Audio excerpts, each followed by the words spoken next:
The number one mistake people make when they're learning behavior. Do not, by any means, do not do what I'm going to tell you next.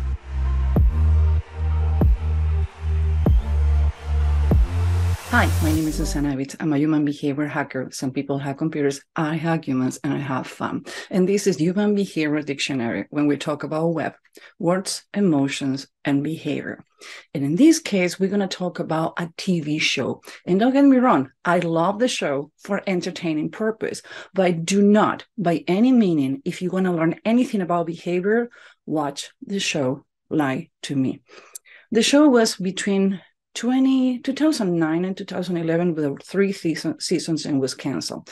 It's portrayed the story and the life of Paul Ekman, Dr. Paul Ekman, a real person. We talk about Paul Ekman is the co-founder or co-father. I wasn't the stepfather from microexpressions because he followed the Darwin's studies in 1872 beside other people.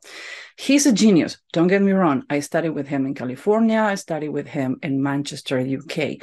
But he was an advisor for the show. Actually, if I am not understanding wrong, he was on the first season and the second season. The third one, he decided that is enough. What happened with Lie to Me? They did a study in 2011 that the people who watched the show Lie to Me was less accurate finding deception than the people who never have any exposure to a TV show.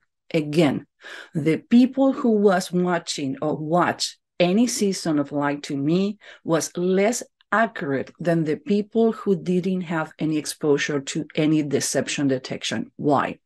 It's a TV show. Their things are not accurate, they're exaggerated. They do it for the audience to be the audience engaged, but doesn't mean they're accurate. There are certain things on the show that like, yeah, I want to give it credit. But if you want to be good in deception detection, if you want to be good profiling people, you cannot only read a book, you cannot watch a TV show for more than entertaining. You need practice, you need a community, you need people you go through.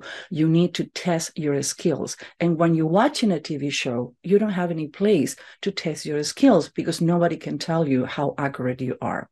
And another thing that I hear a lot on the media for people who doesn't have any freaking idea what they're doing. Hello, I started when I was 17 and 51. I have enough years on the road doing a lot of things to tell you I'm not accurate all the time. Nobody is.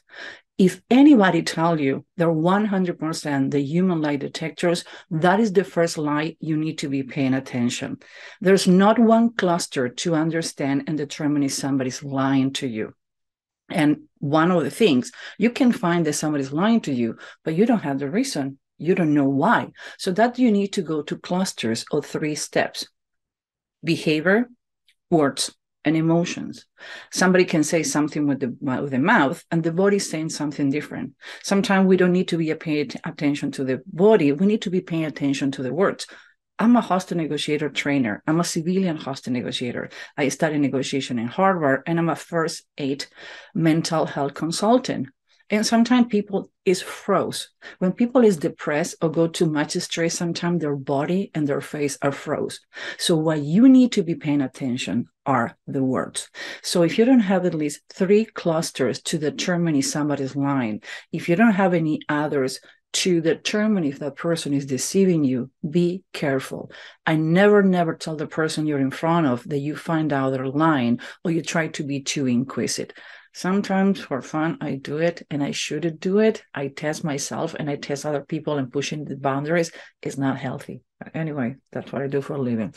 So do not watch TV. Don't rely only on a book to understand behavior. I cannot tell you how many times I have students who come to the class and says, no, Susan, that is not wrong. Where do you see it?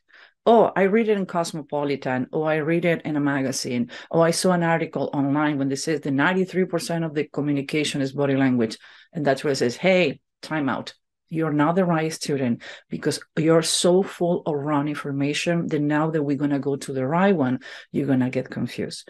You want more information on how to become a better human behavior hacker? Subscribe to a newsletter 2 times a week with articles, shows to practice, books to read, to start getting in the mind Not always to learn, but at least getting on the mind. And if it's not, subscribe to our new channel below. See you next one.